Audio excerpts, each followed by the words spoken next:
And here we go, everybody. This is the Tuesday Cowboy Metals Live edition, brought to you on October 25th, 2022. Apologies to everybody for being late, but I'm in sunny San Diego, as you can see in the picture behind me, and really enjoying my time out here. Let me do a real quick sound check. We have sound and we're ready to go. Thank you, everybody, for joining the program.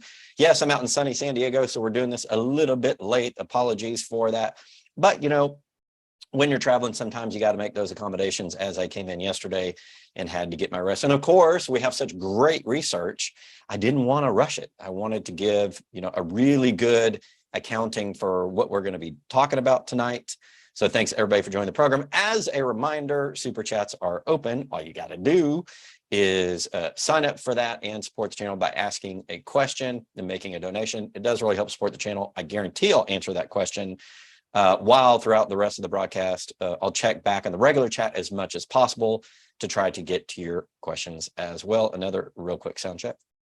Everything's working good. The title of this presentation is Economists Now Loudly Declaring a Recession as the Service Sector Begins to Crash.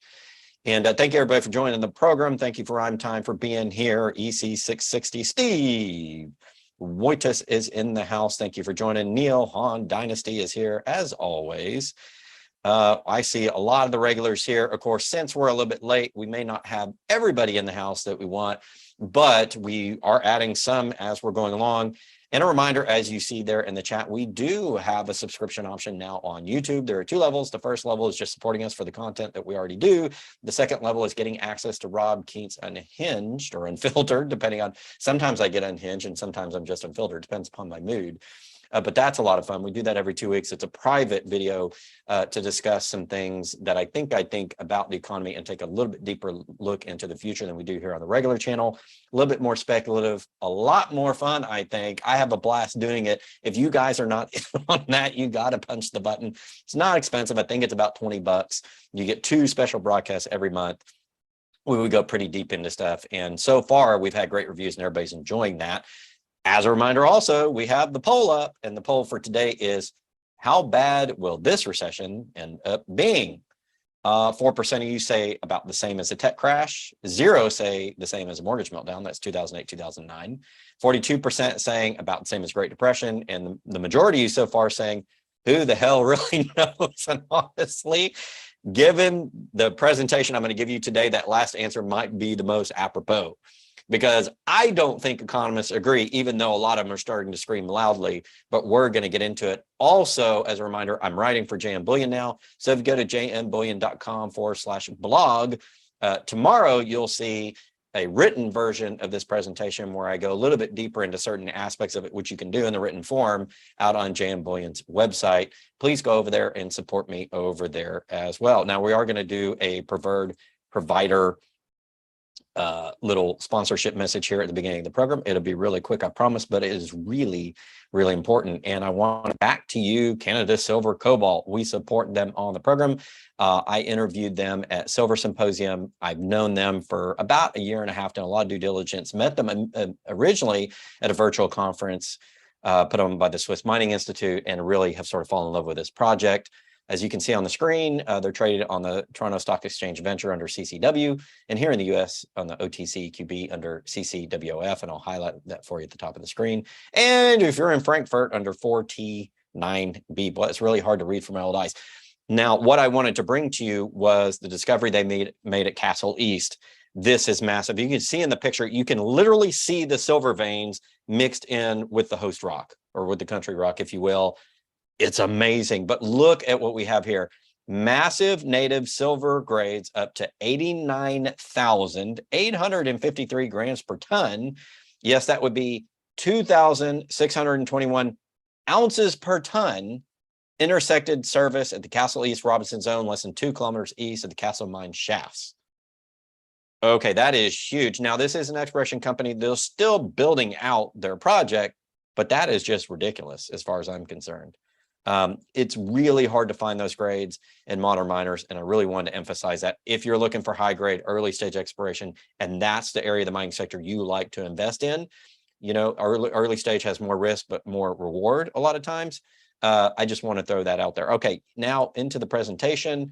And basically, I want to go over the economic data. I do this every week on or Sunday afternoon / Sunday night market open presentation where we do the weekly market update. But I really wanted to dive deeper into it for this presentation because I think there's a lot to really get into. And we're going to get into this week's data. So we're looking primarily at the manufacturing PMI and the services PMI because that's going to tell us what's going to happen with GDP. And guess what? We get the GDP here Thursday. So on Thursday's presentation, guess what?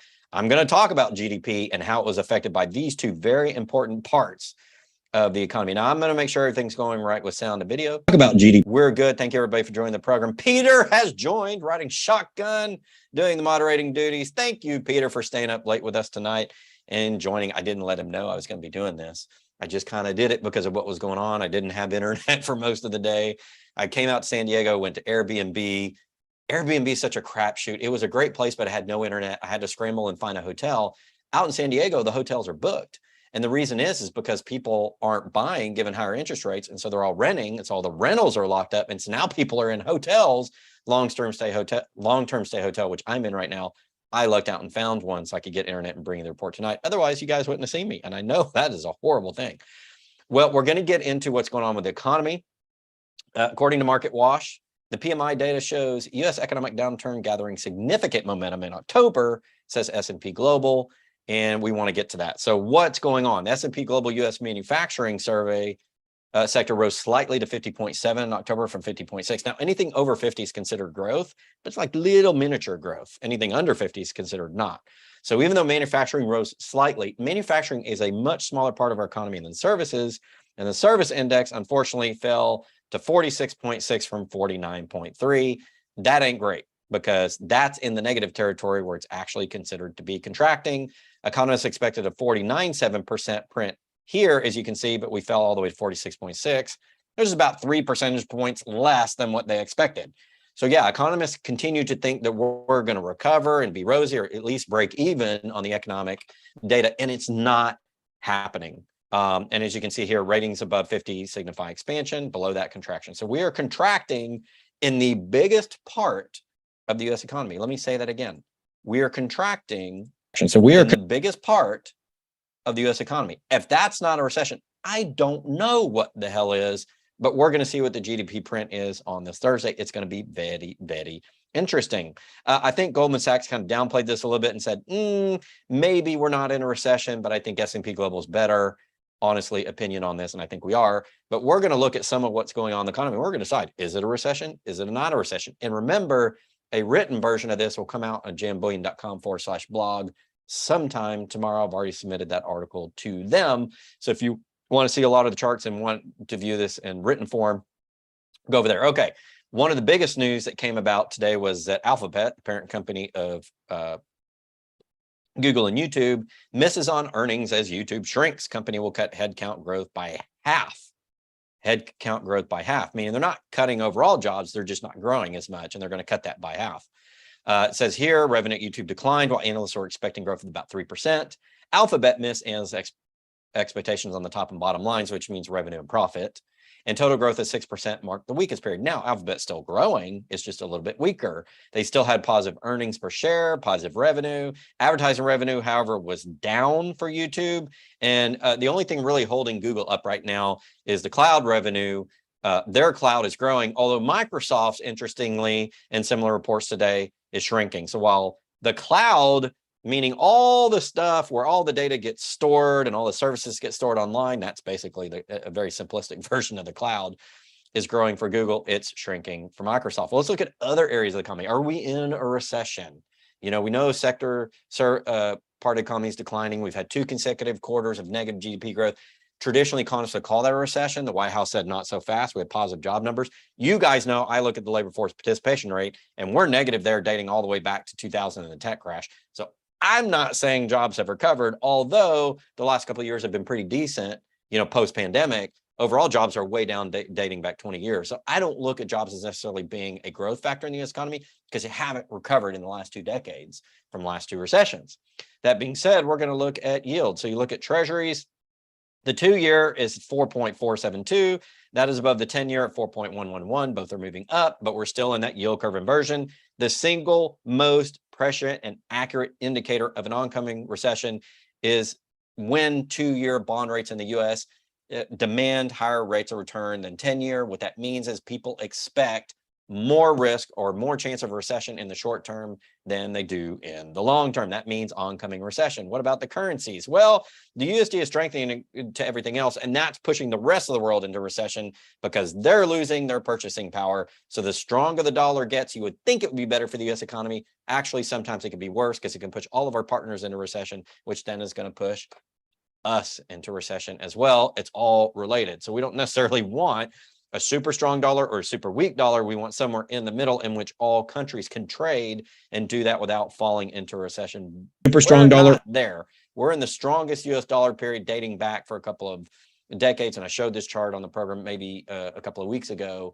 And it's so strong right now, it's actually a concern to the rest of the world. What about crypto? Well, crypto is up. Bitcoin's up above 20,000 again. You have Ethereum up, Bitcoin Cash is up. All of these are up, and that's important because as the economy comes under pressure, I expect crypto to recover. And I'm starting to cover crypto more in these reports because I think despite the misgivings and concerns I have about Bitcoin, I honestly mine it, I own it, and it for me is a possible alternative currency to the CBDCs. I'm not the biggest fan of Bitcoin or Ethereum, but I would take them over the CBDCs, well, especially Bitcoin and Bitcoin SV over the CBDCs. Oh, and we get a nice little flash as I'm presenting. Australia's inflation rate hits highs in 32 years. Asia Pacific markets rise. That's not good. All right, are we in recession? Let's go to bank rate. Odds of US recession by mid-2024, now pushing it another year, now hit about 2/3. So about 2/3 of people polled by bank rate think we're in recession in mid-2024. I think that's probably a little rosy. I think we're already there, but let's look at what they say. Economists polled by Bankrate's third quarter economic indicators say there's a near 2 in 3 chance that the U.S. economy could contract in the next 12 to 18 months. Those estimates have risen dramatically since the start of the year. In the fourth quarter poll, economists put the odds at 1 in 3, about half of that, and then ramped up those projections to 52% in the second quarter. So you can see we went from about 33 to about 52 to now almost 2/3, 65. However, more than 8 in 10 economists, that'd be 86%, also say the economy's chance of contracting are at 50% or more, a bigger share than the prior survey. Well, wait a minute. Didn't we just say the economy contracting is a recession? So now apparently the White House has got everybody convinced that negative GDP is not a recession. They're now separating, saying, well, negative GDP could actually be not a recession if these other things come into play, which I think is a bunch of balderdash. Actually, I'm going to call it bullshit because we're the no bullshit program. Cowboy Meadows Live, broadcast from the great state of Texas, usually now in sunny San Diego this week. But no matter where we are, whether in San Diego, in Texas, or Timbuktu, we're still no bullshit. And I'm calling bullshit on economists. But in any case, look at some of these. Top expert economic forecast for the year. Now, this survey was taken back on October 5th. Now, look at what the economists think is going to happen to these data points. They say unemployment rate 4.4. Well, okay, I'm fine with that, but the labor force participation rate is still in the 62, 63% range, and that's a more important number because it measures everybody and doesn't discount those disaffected workers that haven't found work in the last year like the U6 does. So I don't really care about this number, but since it's one everybody quotes, we'll talk about it. They think a lot of jobs are still going to be added, and you can see that the economists are now starting to take the White House's lead and talking more about jobs. Oh, we're adding jobs. We can't be in a recession. Of course, we haven't added the jobs that we lost the last 20 years, the last 2 recessions, but let's not talk about that. Let's cherry pick the data points and only talk about what's happened the last year and a half since the pandemic and call it all rosy. I still think it's absolute bullshit, but hey. Now, average forecast for the 10-year Treasury yield, 3.79. Okay, let's go back to bond rates. Right now, it's sitting at 4.107. When I started the program, it was 4.11. And somehow they're saying, well, wait a minute. It's only going to be 3.79. In what universe where we have the most debt ever issued in the history of the United States is it actually going to fall by next year? I'm sorry, I don't see it. 4.71 federal funds rate. Well, I think the Fed just came out and said they're aiming more for 5. So that's already off because the Fed already wants to get to 5. Recession odds over the next 12 to 18 months, I think we're already in one. They say 65. Percentage of economists who say inflation will be more significant, almost half. And say risk for U.S. economy had tilted toward the downside, 86. I think this is the real chance of recession, 86. And I think this bullshit around the jobs numbers and reducing the actual recession calls from 86% to 65% is actually BS. But at the end of the day, what are you going to do? Economists are listening to the White House. You know, that's the power the administration seems to have. It's like voodoo magic over the economy. It's like whatever comes out of the White House, no matter who's in it, seems to like have this effect of, oh, we need to listen to what they say and forget all past history of economic data and go with what they say now and ignore all past history of unemployment and just look at the last year and a half. It's cherry picking data. It's obviously not correct, but hell, that's what they say. Past history. And I'm just bringing you what they say because, you know, we need to sort through this and figure out what's actually going on. There's more stuff in here in terms of what causes a recession. You guys can go read that report. It's at Bankrate. There's actually a little dialogue here in the World Economic Forum. Now, I'm going to tie what's going on here at the World Economic Forum into the CBDCs, but I'm going to do it only on the Rob Kientz Unfiltered broadcast. So you're going to have to be a supporting member of YouTube on a YouTube channel to do that. But I'm doing that for a point because I'm going to get into more long-term speculation over the World Economic Forum's role in talking about the economy and the oncoming onset of CBDCs. You guys, if you're interested, really should join and do that if you wish. But we're going to talk a little bit about here. Now, I'm going to bring up something that was on this special agenda. It came out September 30, 2022 on the West website, and it's basically a polling of economists on what's going on in the global economy. Now, I'm blowing it out from the US to the globe because we're all interrelated. And if one economy goes in recession, it could pull the others, especially if you're talking like a big one, like China, Europe, the US, Japan, even Russia, the bigger world economies. If one of them goes in a recession, it could push the others that way.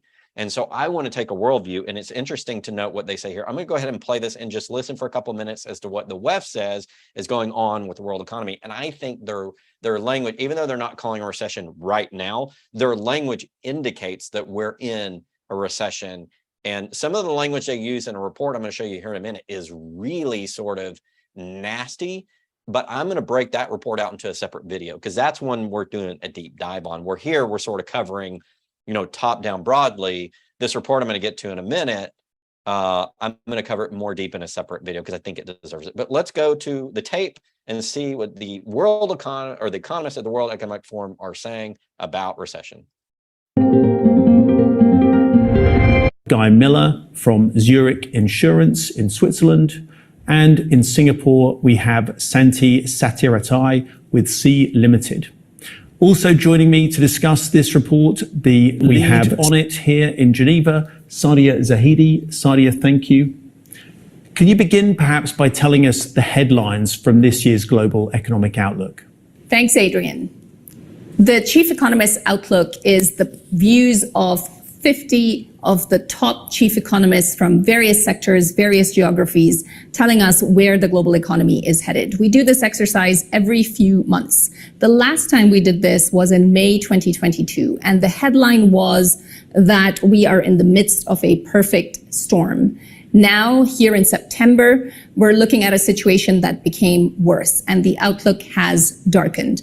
So, for example, this time, 70% of our respondents believe that the global economy is headed for a recession within the course of 2022 or sometime in 2023. Now, at the same time, the picture does look different. Sorry to stop the video. I just want to point out, she said in this year or next year, the majority of the economists that they're surveying and talking to, that they consider world economists, are saying either this year or next year. That seems to disagree with the White House. Again, that's, you know, the White House cherry picks data. They're looking more broadly. I think they have a bit different picture. Sorry for the interruption. We're going to play the rest. Around different parts of the world. And we have to be conscious that what is happening right now in Europe is not quite the picture around the world. Europe is certainly the area in greatest trouble, if you will, when we look at the results of the outlook. So, for example, 9 out of 10 respondents expect growth to be weak or very weak when it comes to Europe. Respondents are marginally less pessimistic when it comes to China, with 67% expecting weak or very weak growth in 2022, with things looking a little better in 23. The United States is the opposite. Things look pretty good at the moment, but there is a sense that growth may be weaker when it comes to 2023. The Middle East and North Africa region looks set to perform particularly well. 7 out of 10 respondents expecting growth, and again, not surprising given where energy prices currently are. In South Asia, generally positive outlook, but the set of people that are expecting a negative outlook has grown from the last time we did this. It was 7% in May. It's 20% this time around. In Central Asia, the set of people that are expecting growth to become weaker has risen again from 20% to 40%. And finally, when it comes to Sub-Saharan Africa and Latin America, the picture is mixed. In Sub-Saharan Africa, now a solid majority, 60%, are expecting a slowdown in growth in 2023, whereas in Latin America, things are looking a little more upbeat, with a solid 56% expecting moderate growth. In addition, there are a number of other trends that get highlighted in this month's Chief Economist Outlook. Inflation is expected to remain very high, although the outlook is better than it was in May. Real wages, unsurprisingly, will continue to fall and are expected to not keep pace with this rise in prices.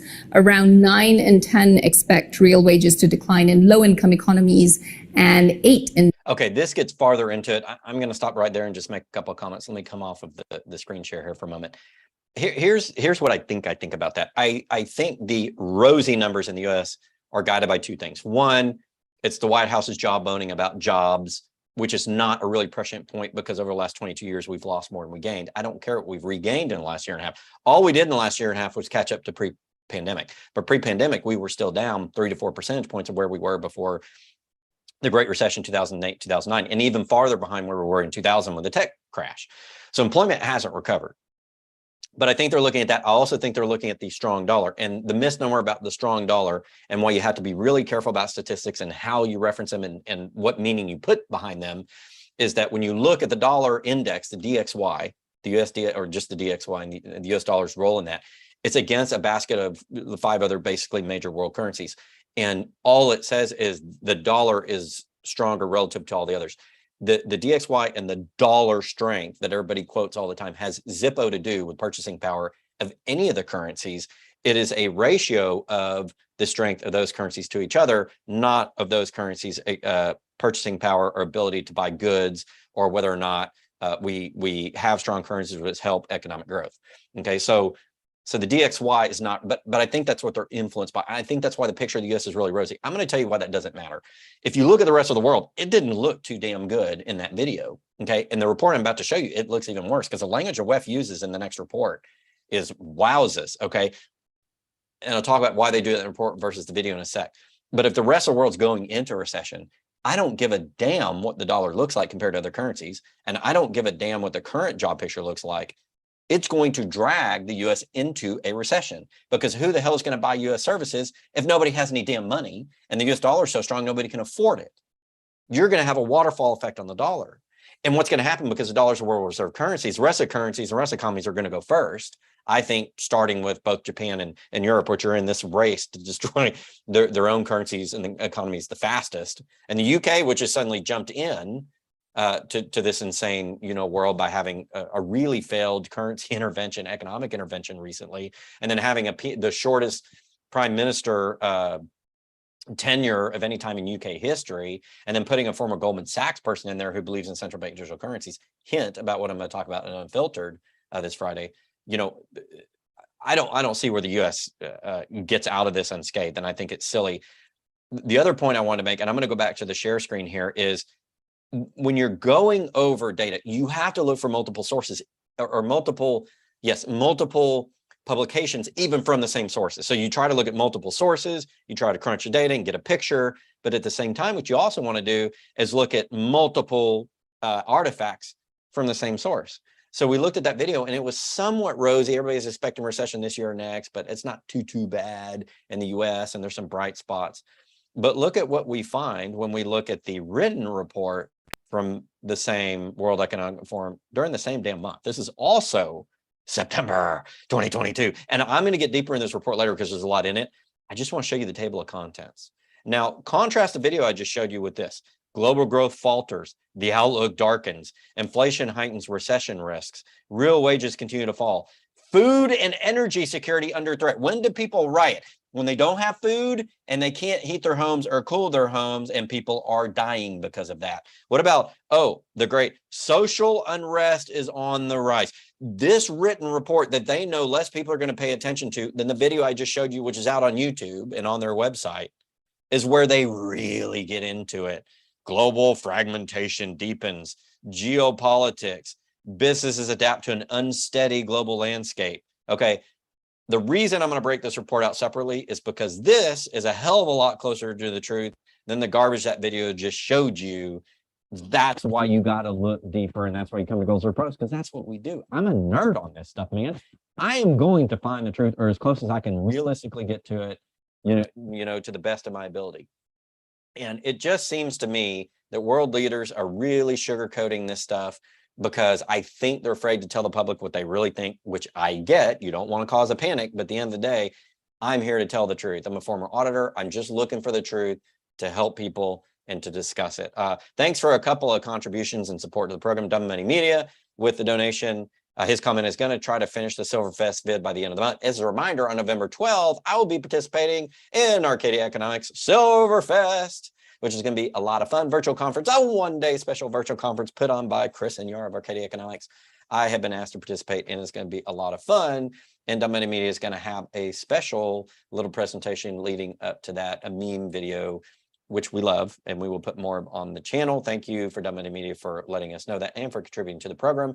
Also, Alan Van Cleve, thank you for the contribution as well. I didn't see a question following that, but if you have one, let me know. Appreciate that very much. However, supporting the program, very much appreciated. I think that's going to do it for the presentation. I'm going to look through here and see where we may have questions in the regular chat.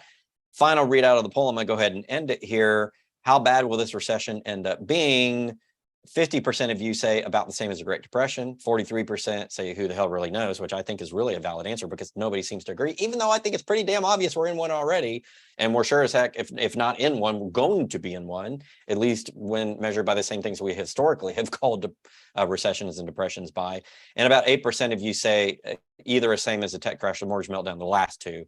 I think that's wise and prescient of you guys to wait 92% of your answers on either Great Depression or we don't really know, but it could be pretty bad, rather than the last two crashes. I don't think it's anywhere near the last two crashes. I think it's going to be a lot worse. 1000 Silver says, I just keep buying gold and silver. Best 4 savings account I've ever had. I tend to agree with you there. Thank you for the comment there. Peter Frowen says, USA stock markets are ripping. We're in a bear market and we have another 67% downward ahead of us. I agree with you, Peter, and thank you for the comment. Let me see. Alan Van Cleve says, why is it when you look into economists, they have never created or built or ran anything but their mouths? That's true. A lot of them are career non-producers, they're career analysts. Now, I'm an analyst too, so I don't criticize them too much, but I have created things in my career. I've worked jobs, I've owned real estate, I've actually physically built stuff with my hands, I've actually contributed to the economy. So when I'm an economist, I don't feel, or an analyst, I don't feel bad in my analyst role because I have had history of doing something, and I have a business now, which also creates things as well. So I do think as an analyst, there's value in being an analyst, but I think if you've only been an analyst and you haven't held a real job or run a business, I think it's hard to really understand the nuts and bolts of the working economy, at least from the layman's perspective or the boots on the ground perspective, which I still think is pretty damn important. And I do appreciate that point. Thank you, Alan Van Cleve, for making it. I don't see any other questions in the chat, guys. This may be somewhat of a short program. That's good. I love doing lives with you guys. I'm trying to make these a little bit shorter so more accessible to people. Have about 150 joining on a late night edition, pre-Halloween, as I'm out here in sunny San Diego.